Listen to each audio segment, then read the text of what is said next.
А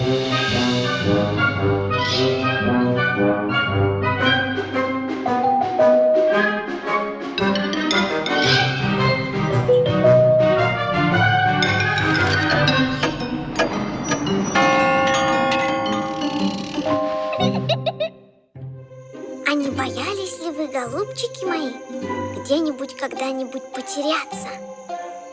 Я раньше не только все время боялась, но и терялась. А потом услышала историю об одном котенке. В общем, жил-был в одном доме самый обыкновенный котенок. Ничем особенным не выделялся. Разве что стоило выйти ему из дома, как он моментально терялся. Выскочит он на улицу за клубком шерсти, немного пробежит и уже не может понять, в каком он месте. Забьется под лавку или в угол, там и сидит, испуган. Все вокруг незнакомое, где дом, непонятно. А хочется к хозяйке скорее, обратно.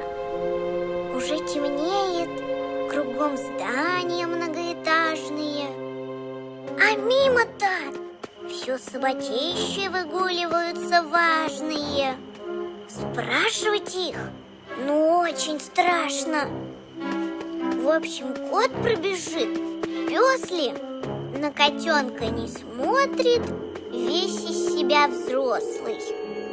А время-то идет, уже поздний вечер, котику кушать хочется, а нечего.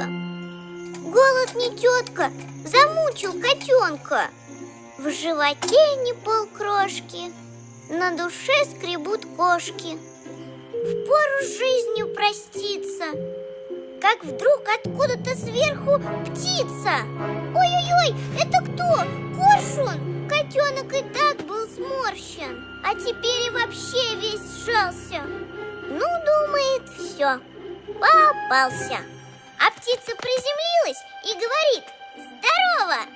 Я, говорит, голубь почтовый. Ты, говорит, че ревешь? Хочешь котлету?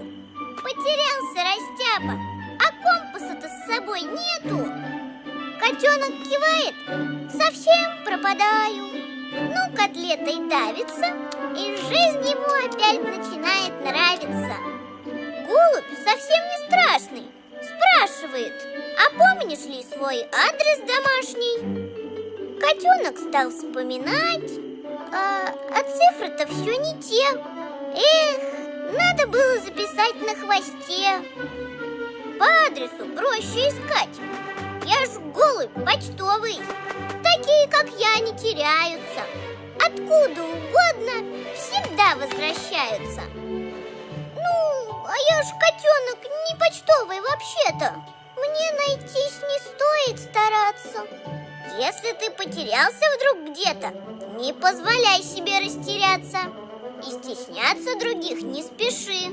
Подлети к кому постарше, и кого потерял, опиши. Обрадовался котенок. Это просто. Моя хозяйка веснушчата, курноса. Любит конфеты, карманы вечно набиты фантиками. Волосы прямые, рыжие, на голове бантики. Отзовется на кличку Маша. Тут голубь раз и улетел. А котенку снова страшно. Опять он в одиночестве думает: эх, пропаду и без почестей. Но вдруг что это? С воплями: киска! Его кто-то хватает и тискает, и носом тычет в молока миску. Давай до дна выпивай-ка. Котенок обрадовался: хозяйка! Как ребенка его качает, а сама между тем вещает. Весь всклокочен и хвост в репейнике. У тебя ж адрес написан не на хвосте, а на ошейнике. Спасибо, голубь, прилетел и сказал, где ты, за что ему благодарность с конфетой. Я скорее сюда, со всех ног. Маша смотрит, а котенок уже спит давно. Вот ведь какие дела, голубчики мои. Если вы потерялись, главное не паниковать. Вспомните свой домашний адрес, телефон и не стесняйтесь обратиться к взрослым за помощью. Прочь тревогу, страхи брысь, потерялся — находись.